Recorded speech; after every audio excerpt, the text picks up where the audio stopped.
before we get started, I'd like to set the context for approaching the I Ching. I feel the most benefit I get is when I don't treat it like any other thing that I would approach with a question. This oak talisman had fallen over. I think it should be approached very shoes off, this is holy ground sort of way.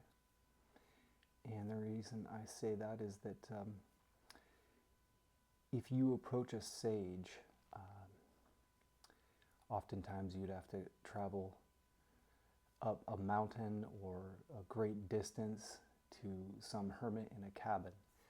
And he would turn you down to take you as his student or disciple many, many times. And people expected this. So, but the point is that when you approach the sage, even the question that you have might transform. And in respect of the words of the sages that are written down, that are I've found to be the most transformative things that I've come across in my spiritual studies. And if we come with a certain amount of respect to this, we'll see that it's not us that's looking into the I Ching, but the I Ching looking through us and letting us know what's happening, but also how can we act in creative relation with the spirits or forces of this moment to be in harmony. We want to sync up with things, which often means personal transformation. And so there's a certain amount of responsibility that we'll want to have. It not only talks about some outer images of things that could be going on, but talks about inner things or inner ways inside of us that we could have a particular stance with in relation to whatever moment we're going through. And one of the goals of this is for basically spiritual alchemy, that we transform the matter, the lead, if you will, into the golden elixir. And so we're talking about serious personal transformation stuff going on here. And as soon as I came across the I Ching and started using it on my after I would meditate, for instance, to do a kind of a check-in to see, you know, if some of the things that I felt were highly spiritual moments for me were also registering on a different level, and if that things I was picking up on were accurate. So this is a self-reflective process, and you can get value even if certain hexagrams we go through, one of the 64 in there that we run across, or possibly two, if we get a supporting hexagram, it's transformative reading the words of the sages. And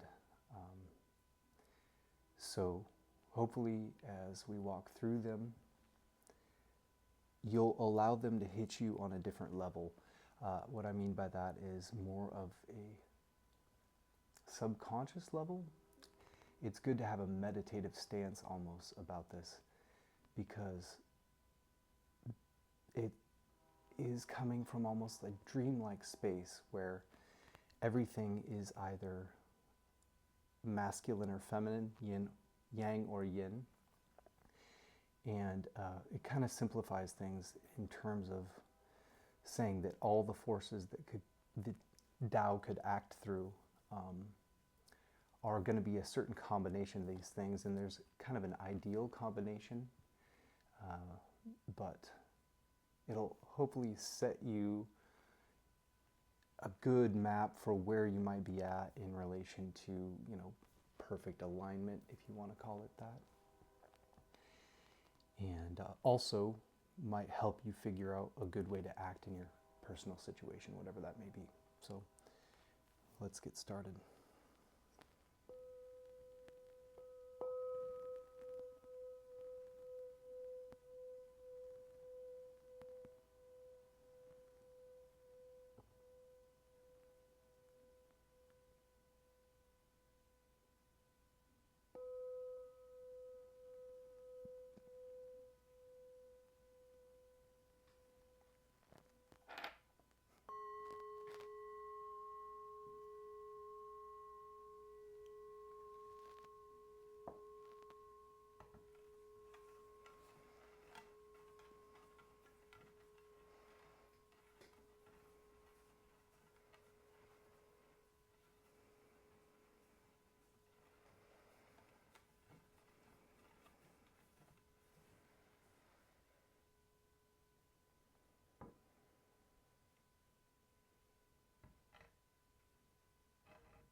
One yin or tail,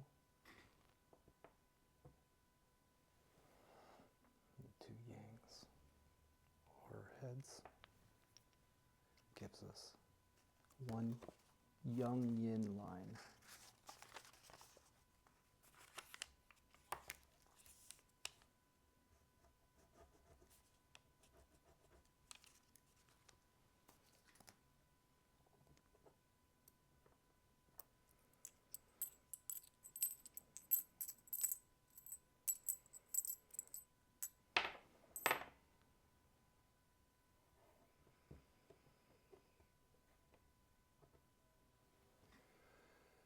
Two tails or yin and one head or yang gives us one yang line.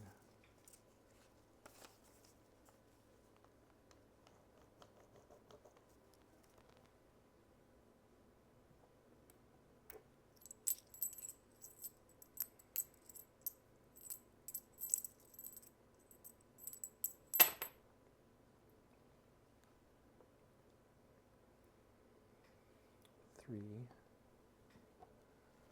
tails or yin are one old yin line.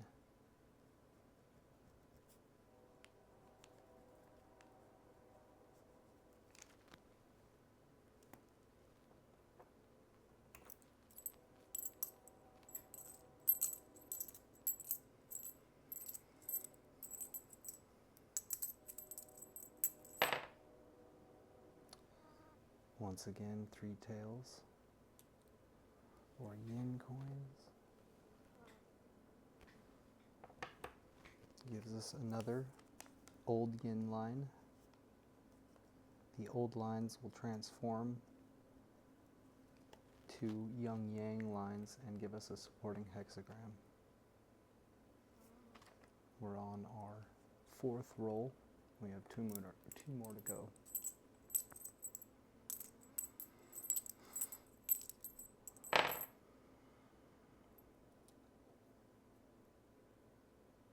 Two tails, one head gives us one yang yang line.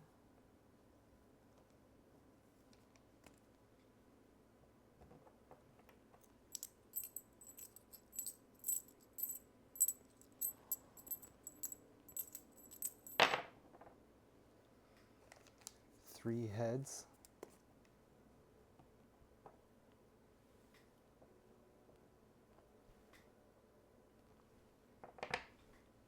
Give us one old yang line.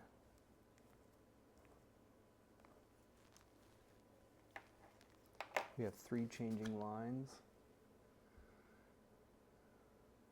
Let's see what that gives us.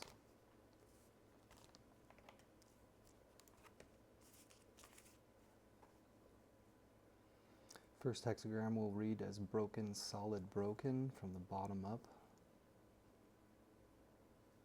which is Ka'an or Kan, that trigram. And stacking up on it is a broken, solid, solid as our first hexagram, which is Sun. And they give us hexagram 59.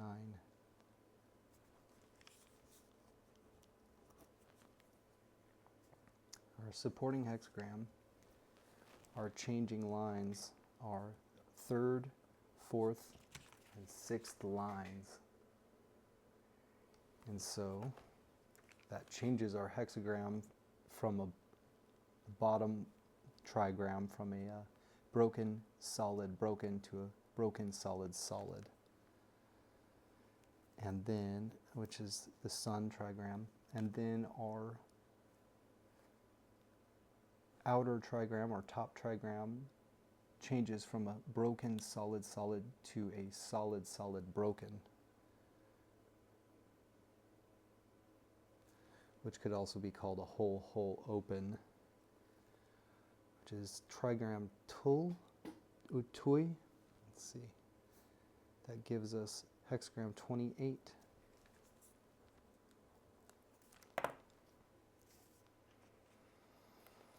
Before we get into the actual hexagram and supporting hexagram, let's read what the trigrams are that make up our first hexagram, and then we'll read it for the second as well.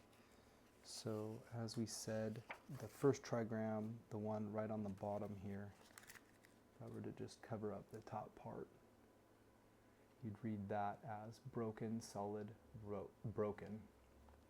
And that trigram is Kan, water, out of Hilary Barrett's I-Ching. Kan is deep water, flowing and formless. He is the complement of Li, dark where Li is bright, unconscious to her sharp lucidity, and represents a more fluid, intuitive, and emotional way of perceiving. This is danger, exposure and solitude, and the need to respond with courageous self-reliance when confronted by the haunting unknown. Water is the middle sun situated in the north, associated with the midwinter and midnight. The top trigram, if I were to cover up the bottom here, we would read this as broken, solid, solid, right? And that gives us the trigram Xun, wind or wood. Xun is both wind and living plants. Whatever penetrates, spreads, and grows, shaping itself to the space available, or shaping that space to its own nature. She is responsive flexibility, sensitively improvising and adapting. Like the wind, she can always find a way through because she never creates any resistance, and so her influence is subtle and gradual but far-reaching. In the family of trigrams, Xun is the eldest daughter, gentle and submissive. She belongs to the southeast and to late spring and early summer. So this first hexagram will be an image of wind or wood above water. And now when we transform these, we end up with this bottom trigram transforms from broken, solid, broken. You see this X on the top line. It indicates that that line will transform next. So it changes from broken, solid, broken to broken, solid, solid. It transforms into a yin-yang line. Broken, solid, solid is wind or wood. We just read that one. So, and then the top trigram will transform from broken, solid, solid to solid, solid, broken.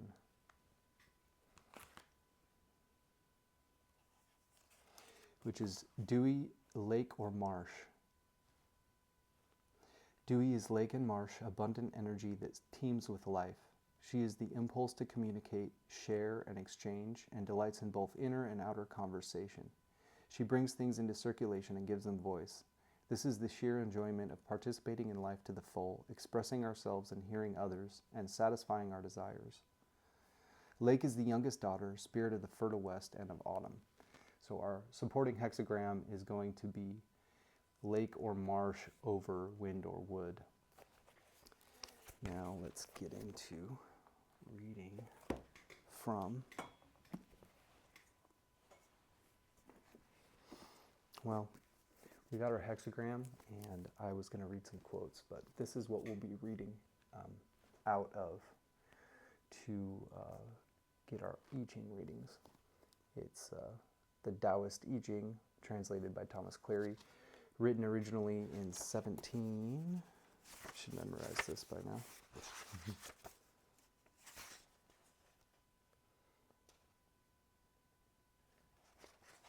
Oh, it was in this section. Sorry for all the hold up here. 1796 by a Taoist adept named I-Ming.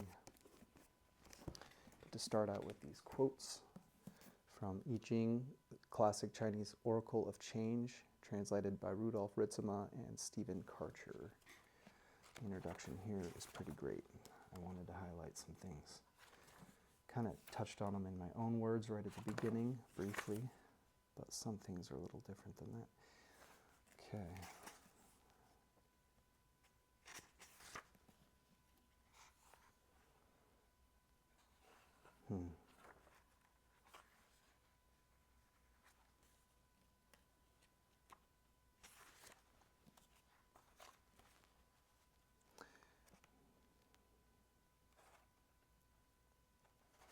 The idea that words, things, and events can become omens that open communication with the spirit world is based on an insight into the way the psyche works. That in every symptom, conflict, or problem we experience, there is a spirit trying to communicate with us.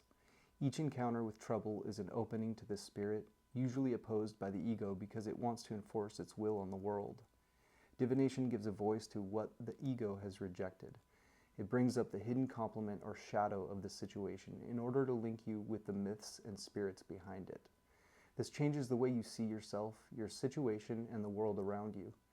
Studies of divinatory systems in tribal cultures show that this process was and is consistently used to give information about individual questions, problems, and choices for which rational knowledge or common social rules are not enough. It is the dark mirror that gives true answers, the place where the spirit of an individual can speak with all the other spirits in the world. These systems are often sponsored by an animal magician whose mysterious symbols offer an alternative to public laws and regulations. Some type of procedure using chance provides a gap through which this spirit expresses itself by picking out one of the available symbols. A final diagnosis and plan of action come out of the creative interaction between this symbol, the inquirer, and the diviner, over which the spirit presides. This interaction breaks down the old stories you are telling yourself in order to make up more effective ones. It produces advice on how to act in harmony with the spirit of the time. Thus, divination is not an ideology or a belief, but a creative way of contacting the spirit. It is imagination perceiving forces and inventing ways to deal with them. This involves a combination of analysis and intuition that normal thinking usually keeps apart. This process values imagination and creativity. It shifts the way you make decisions, opening this space where identity becomes fluid and the spirits involve themselves in your life is the purpose of divination. Using a divinatory system is an exploration of the unconscious side of a situation. The symbols evoked adjust the balance between you and the unknown forces behind it. The language is the key to the contact. The words are, as the Chinese say, fish traps for spirit or Tao.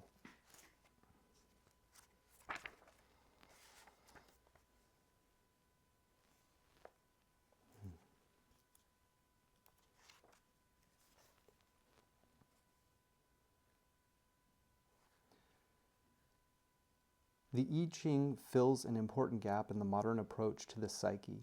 Its oracular texts connect the study of what C.G. Jung called the archetypes and what the ancient world called the gods, directly to individual experience.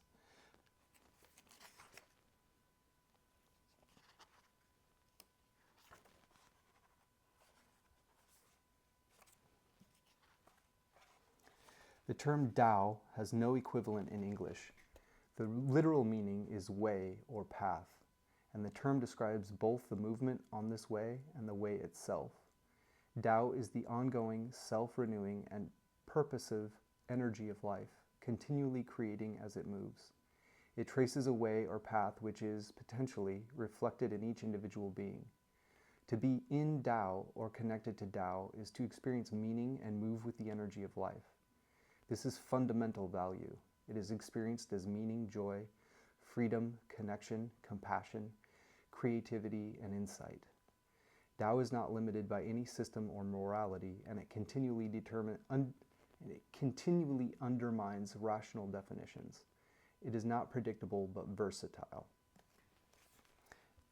One way you could translate E in I Ching is versatility. The symbol produced by the E through divination try or test an action by submitting it to the spirits and revealing its hidden roots. When you use these symbols in a versatile way, as imaginative models, they act like a sacred vessel, enacting a process of containment, sacrifice, and transformation. By doing this, you acquire Ti, the virtue and power that comes through reflecting Tao in the events of your life. Actualize Tao. Realize Tao in action. Power, virtue, ability to follow the course traced by the ongoing process of the cosmos. The ideogram to go, straight, and heart, linked with T, acquiring that which makes a being become what it is meant to be. The movement of Tao constantly offers symbols which the heart may respond to. Using these symbols to adapt to the movement of Tao clarifies and deepens the heart, opening it to the spirit power called Shen-Ming, or the light of the gods.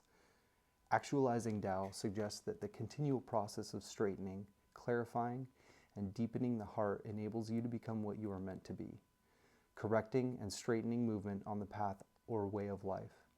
Someone who seeks to acquire this virtue and thus to live their life as a manifestation of Tao is a Chunzi. Chunzi, ideal of a person who uses divination to order his or her life in accordance with the Tao rather than willful intention. The term Chunzi, literally chief son, has no real equivalent in English. It first described a lower order of nobility. As these orders fell apart, it evolved into an ideal of a person who uses divination and its versatile symbols to live life in connection with Tao, acquiring the power and virtue of the spirits. You are a Chunzi when you use the oracle to understand what is in harmony with Tao in any given situation in your life, to help you and protect yourself through Tao rather than seeking control by imposing your will. Versatility is the tool, an imaginative way of understanding and acting that opens the Tao or way. The oracle is meant for those who strive for the ideal of Chunzi. It only makes sense from this perspective.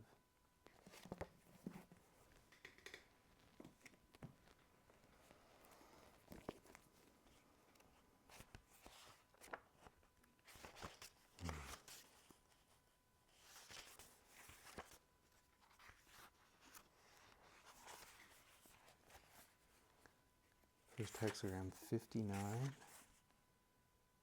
is dispersal. Confusion of yin and yang followed by reordering. Oops.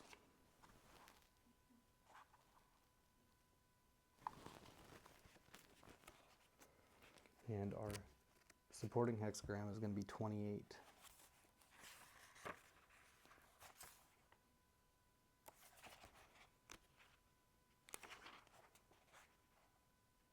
Excess of the great, following desires, delighting in externals, inability to control strength.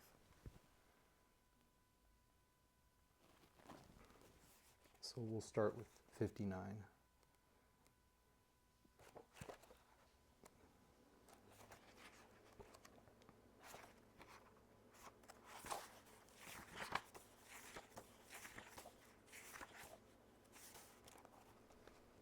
Nice thing about the I Ching as well, if you find a hexagram that you feel is negative, right? Often it's still valuable in that it gives you a way to best deal in that kind of a situation. I think it's easy to try and approach life in a way where we want to control and we want to have firm foundations and we want to be able to be safe, right? Basics. The I Ching guides us to live in accord with the moments that are versatile. They change from time to time, and to be more secure, it's better to be like a building that has built into it the ability to withstand an earthquake. That means it has to be flexible. It's firm but flexible. The buildings that are not structured so that they can move in an earthquake tumble.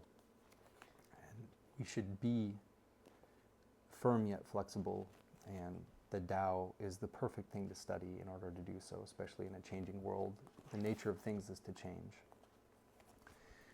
Hexagram 59, Dispersal. In Dispersal, there is development. The king comes to have a shrine. It is beneficial to cross great rivers. It is beneficial to be correct. Dispersal means disorganization and disorder. In the body of the hexagram below is water, in which one yang is hidden between two yins, yang being trapped by yin. Above is wind, in which one yin enters under two yangs. Yang being trapped by yin. Above wind, in which one yin enters under two yangs, yang being damaged by yin. Yin and yang do not interact. Essence and sense are separated, so it is called dispersal. This hexagram represents yin and yang being lost in confusion, reordered. It follows on the previous hexagram, wind. Wind involves gradually entering true eternity. Because yin and yang are disordered, one progresses harmoniously to balance them. Once people's yin and yang are disordered and essence and sense have shifted, the mind of Tao is obscured and the human mentality arises. The true sane energy is damaged and the false aberrant energy grows. This is like the one yang in the middle of water, trapped by yin energy. The primordial is concealed inside acquired conditioning. Once the primordial is concealed, its vast energy is inhibited. The yin energy takes over affairs, insufficient to do good, excessive in doing evil, inevitably leading to total loss of natural innocence. This is like the one yin of wind, insidiously rising under pure yang, subtly dispersing yang. This is why dispersal is so called. However, even after dispersal, sages have a way of resolve dispersal, which is able to reorder that which is dispersed. What is the way to resolve dispersal? It is none other than the path of progress through obedience. The only distinction is that if you go one way, obeying invading conditioning, you disperse yang, while if you go the other way, obeying the primordial energy, you foster yang. If you can reverse obedience from acquired conditioning back to the primordial, gradually progressing, without hurrying or lagging, stopping falsehood and preserving truthfulness, mastering yourself and returning to appropriate order, that which is scattered can be assembled. That which is disorderly can be ordered, so that you can return to your original being. First dispersed, ending up not dispersed. There is thus paradoxically a way of development in dispersal. Those who develop this have no danger in their hearts, even when there is danger in events, are not imperiled inwardly, even when there is outward peril. They make use of the path of flexibility to travel the path of firmness, and use positive energy to transmute negative energy. This is like a king coming to have a shrine, using sincerity to summon the spirit, so the spirit can be summoned. It is also like wood following the nature of water, beneficial to cross great rivers, so that danger can be solved. When people's yin and yang are scattered, it is always because of using the human mentality and abandoning the mind of Tao. Every act, every step is on dangerous ground. But if you use the mind of Tao and dismiss the human mentality, you can seek the jewel of life in a tiger's lair, search out the peril of illumination in a dragon's abyss, progressing harmoniously in danger and getting through danger. With proper control according to events, whether agreeable or disagreeable, the mind of Tao is ever present. The human mentality passes away. The 5 elements aggregate, the 4 signs combine. What dispersal is there? However, in the path of resolving dispersal, there is process. There is a course of work. There is intensification and relaxation. There is stopping at sufficiency. The slightest deviation and you go far astray. It is only beneficial if you are correct. Accomplishing the work correctly, hastening and relaxing methodically, advancing and withdrawing at the proper times, there will surely be development and benefit. Now we will read Hexagram 28.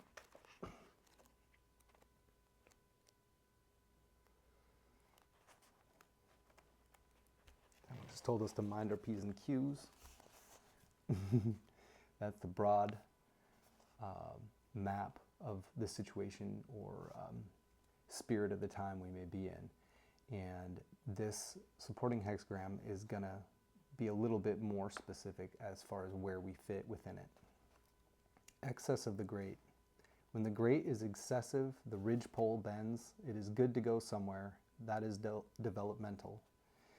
Excess of the great means there is an excess of yang energy. As for the qualities of the hexagram, above is lake, joyous, and below is wind, entering.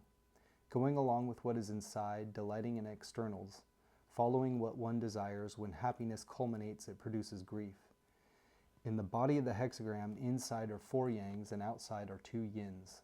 Yang exceeds yin, and yin does not come up to yang. Therefore, it is called excess of the great. This hexagram represents harmonious blending of the medicinal substances in which fullness requires use of emptiness. It follows on the previous hexagram, nurturance of the great. In nurturance of the great, one is strong, yet can stop and be still. Stilling strength, not letting yang energy get too excessive, is properly the means to nurture strength.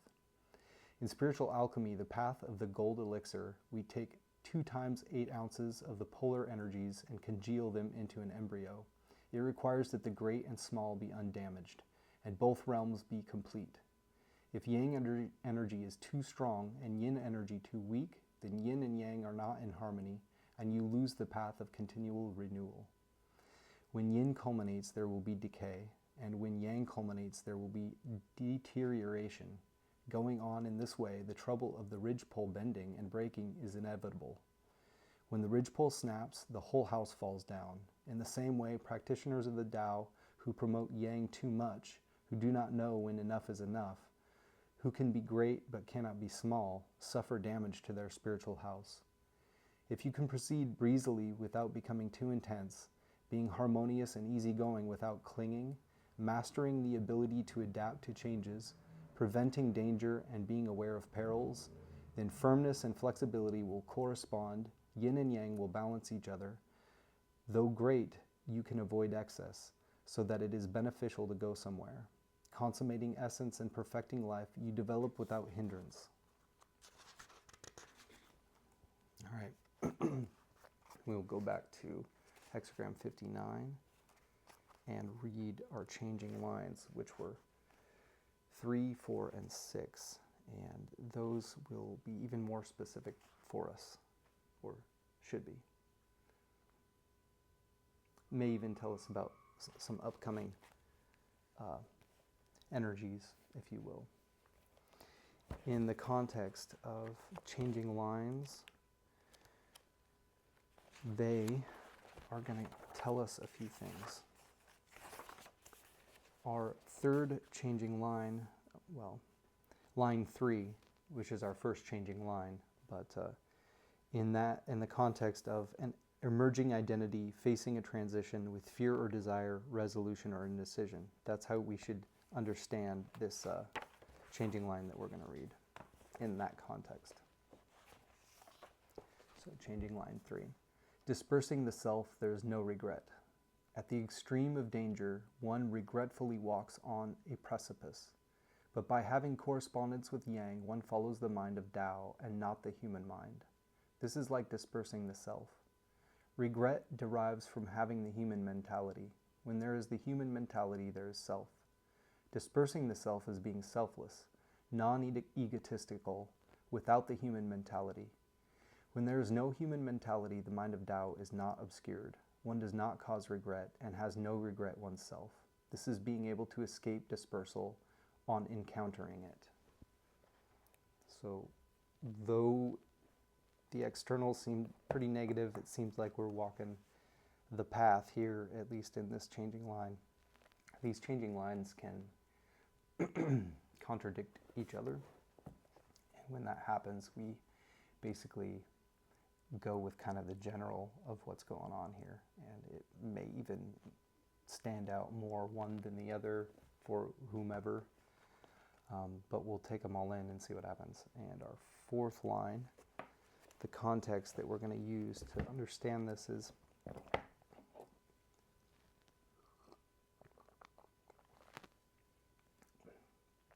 the capacity for action, asking how the work can be done. Line 4, dispersing the crowd is very auspicious. On dispersal there is gathering, inconceivable to the ordinary. Yielding but maintaining correctness, refining the self and mastering the mind, reaching utter emptiness and single-minded calm, dispersing the crowd of negative forces and awaiting the return of positive energy. This is incomparably auspicious. What makes this auspicious is that when one can disperse false yin, one can recover and gather, so that what has been deranged and can return to order. After great dispersal is great integration, as there is gathering of true yang on dispersal of false yin. True yin and true yang unite, the 5 elements aggregate, the 4 signs combine. What was scattered is gathered. This is not conceivable to the ordinary. This is return to non-fragmentation after dispersal. Wow. Line 6, changing. The context for this one we'll read will be beyond the main action, reviewing experience, asking what comes next. So top line 6, dispersing the blood, going far away, there is no fault. All of our changing lines seem good. At the end of dispersal, strength and flexibility are blended. This is dispersing the blood, going far away. Dispersing the blood means the human mentality cannot injure the mind of Tao. Going far away means the mind of Tao can repulse the human mentality. When the mind of Tao is present and the human mentality goes, then the human mind also sublimates into the mind of Tao. The gold elixir crystallizes. The spiritual embryo takes on form. At first, yin and yang were fragmented and there was fault.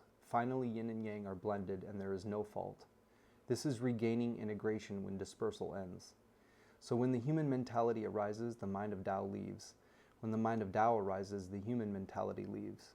The human mentality is enough to disperse and fragment yin and yang, while the mind of Tao can unite yin and yang.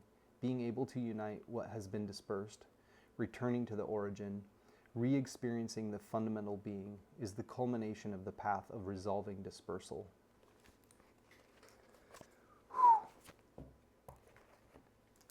So we're going to read further commentary on each of these hexagrams out of this book. There's a back section that has more. 59.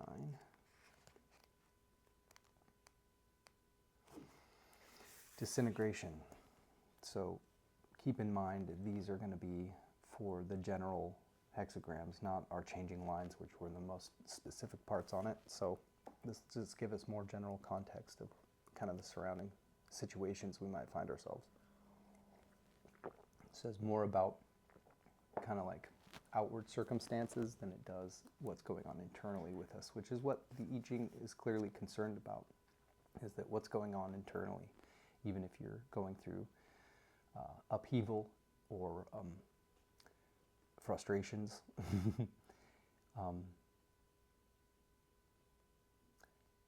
You don't always choose what happens to you, but you certainly can choose how you deal with that. And it sounds like that's going pretty well as far as the I Ching's changing lines told us. So disintegration, hexagram 59, wind above, water below. Wind blows above water, unintegrated. Thus ancient kings honored God and set up shrines. Disintegration means scattering and confusion. Above is wind, below is water. This is wind blowing above water. The nature of wind is to penetrate, but it cannot get into water. The nature of water is to flow downward, and it does not take in the wind. One another not joining is the image of disintegration. However, even though wind cannot enter water, it can go along with water as it blows. And even though water cannot take in wind, it can rise up along with the blowing of the wind. So there's also the image of resolving disintegration here. What ancient kings saw in this was that people receive their nature and life from heaven and receive their bodies from their parents. Though there may be differences in social status and differences in goodness and evil, insanity and aberration, nevertheless the source of everyone's endowments is the same. Therefore the ancient kings honored God and respected heaven, and set up shrines to pay respect to their ancestors, so as to cause everyone to know to honor God and respect their ancestors, not forgetting their roots. When the roots are not forgotten, the basis is established and the path develops. Correcting faults and pursuing goodness, manners and morals change, so that what had disintegrated can reunite. Great indeed was the ancient king's way of resolving disintegration. If practitioners of the Tao can realize the intention of the ancient kings in resolving disintegration, respect heaven, and not oppose it, requite their origins and not forget them, seek life within death, seek blessing within injury, then the four forms can be combined and the five elements can be assembled. This then is the original self without any disintegration. In line 28.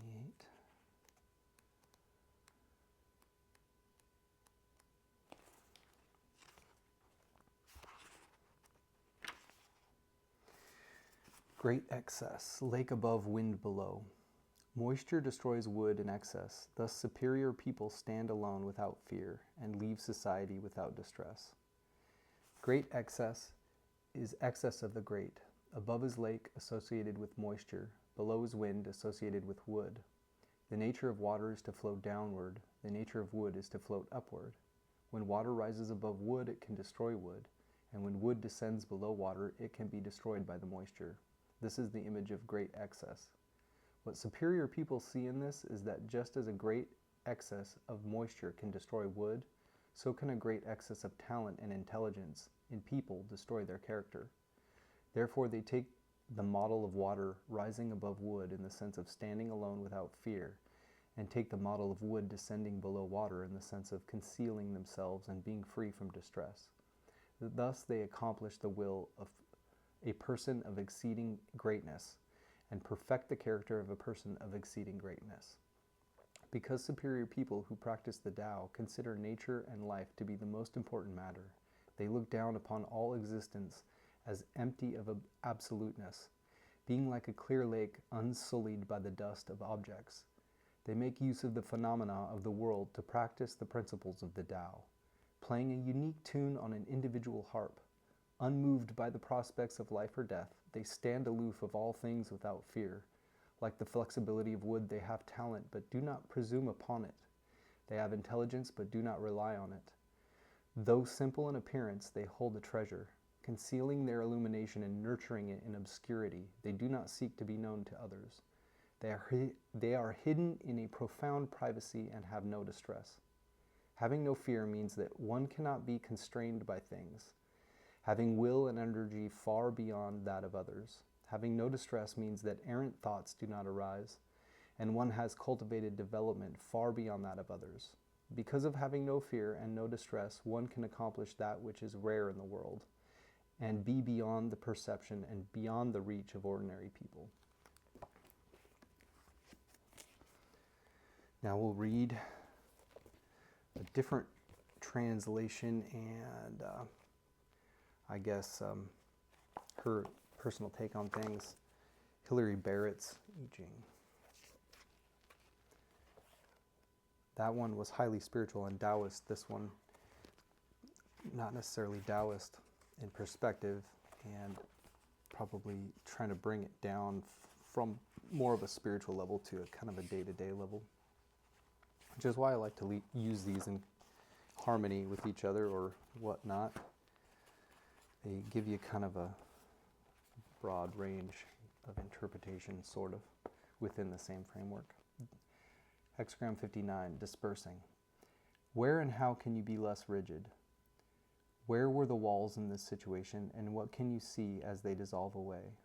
As energy and vitality is liberated from old boundaries, where will it go? Oracle. Dispersing, creating success. The king assumes his temple, fruitful to cross the great river. Constancy bears fruit. It is as if a great thaw brought the floods, and everything solid were swept away. All the walls, whether they divided, contained, or sheltered, are gone. The familiar landmarks have vanished down the river, and there is a clear view for miles over free-flowing waters. Perhaps this liberates the vital energy of the situation. Perhaps it is utterly disorienting. Definitions, dividing lines, agreements, bonds, established patterns of life and thought, all these can be dispersed, their solidity revealed as an illusion. All that hold things together now is the constancy of the flow itself. The king assumes his temple. He draws near and enters it and takes on his most important role as the people's connection to spirits and ancestors. This can also be an inner process, centering your inner authority in your spiritual home, letting your decisions flow from that essential underlying source. With this reconnection, it becomes possible to cross the great river, which has already come to you. The dissolution of the old forms releases energy into new purpose and direction, staying true to the deep connection through the temple. It's good to make the commitment and venture into the unknown. Image. Wind moves above the stream, dispersing. The ancient kings made offerings to the highest to establish the temples. Wind moving above the stream stirs and disperses it as water vapor, reminiscent of the fragrant steam that rises from the offerings and nourishes the spirits. This is the real substance of things, the inner flow of committed offering, the message and influence spreading outward. What is established with offerings will endure, while what is built of rock crumbles away. What are you building on? Sequence. Dispersing follows from Hexagram 58, opening. Rejoicing and hence scattering it, and so dispersing follows. Dispersing means spreading out. Active, joyful communication and exchange naturally loosens things up and tends towards complete dispersing. Full visibility with no boundaries, distinctions, or focus. Pair. Dispersing forms a pair with hexagram 60, measuring. Dispersing means spreading out, measuring means stopping. Dispersing has no limits that would stop its flow, yet eventually this liberated energy will flow on into new, more organic forms. And then hexagram 28.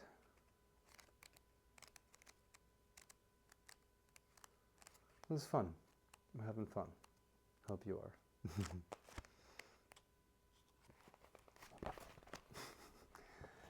Great exceeding. Key questions.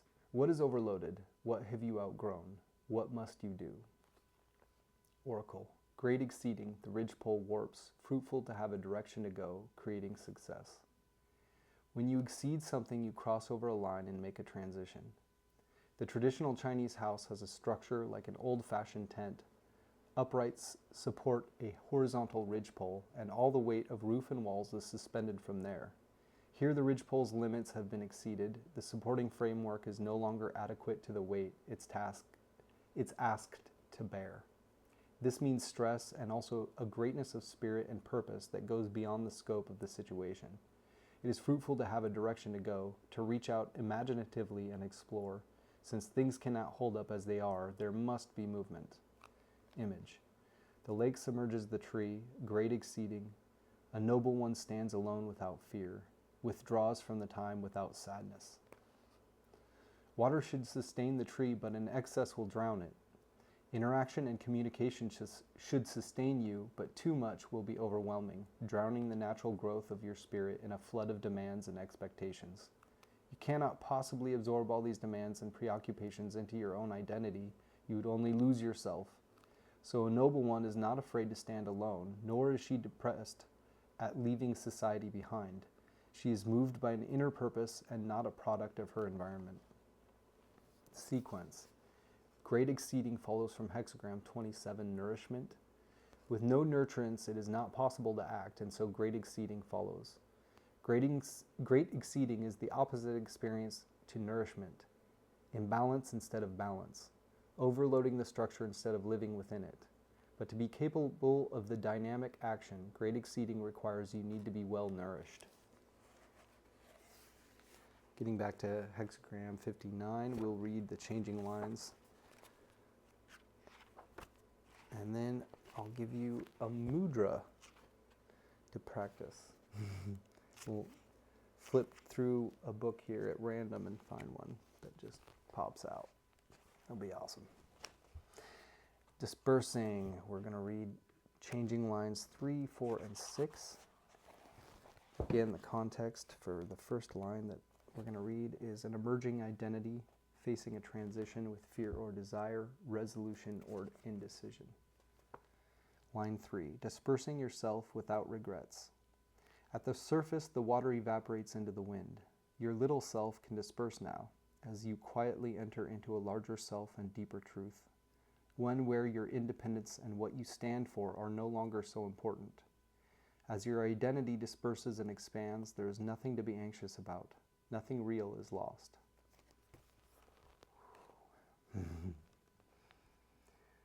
Line 4, dispersing your flock from the source good fortune, dispersing gains the hilltop. No barbarian has occasion to think of this. The flock will always automatically move together along established paths. To disperse the flock, to challenge flock mentality with more expansive thinking, means good fortune from the source. Original thought will find a hilltop that offers longer perspectives and stronger roots. The ordinary mindset thought that can only react to challenge by reaching for its weaponry lacks the mental space to conceive of these new dimensions. Line 6. Dispersing blood, leave, go out and far away, not a mistake. It's possible to dissolve one boundary too many. Some things like blood are better kept on the inside. When all barriers are down and anything is thinkable, when blood or vital energy or extreme emotion starts to flow, you are very vulnerable. Don't overcommit yourself and become trapped here. Get to a safe distance.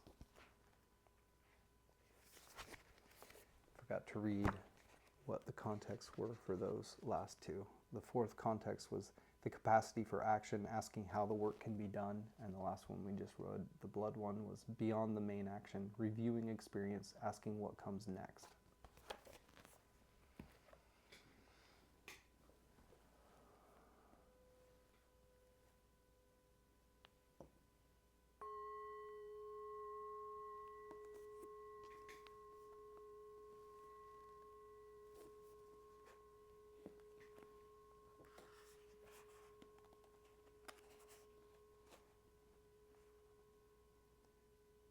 Vayu Mudra.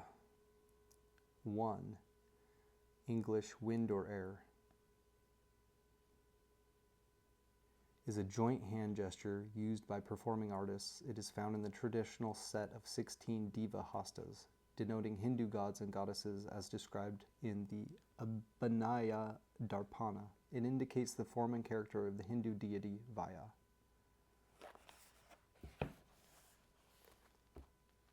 As though this is what you do. Oops. No, yeah. Used to indicate Vaya, the god of air and wind. Okay, let's do one more that's maybe less complicated and maybe has some context for us. Netra Mudra. Eye. These you can use in meditation. Oh, okay. Like this. Netra Mudra 1 is a single hand gesture common to Hindu and Buddhist traditions. It is a ritual gesture used to represent an eye, usually symbolizing the power of a particular deity to see through confusion and ignorance. Technique: join the tips of the thumb and little finger. Extend the remaining fingers upward. Application: hold the mudra in front of the eye so that you can see through the hole. I didn't know I was going to be doing this. Note, this mudra is primarily used in the context of ritual and is not described as having particular healing benefits for the individual. There we go.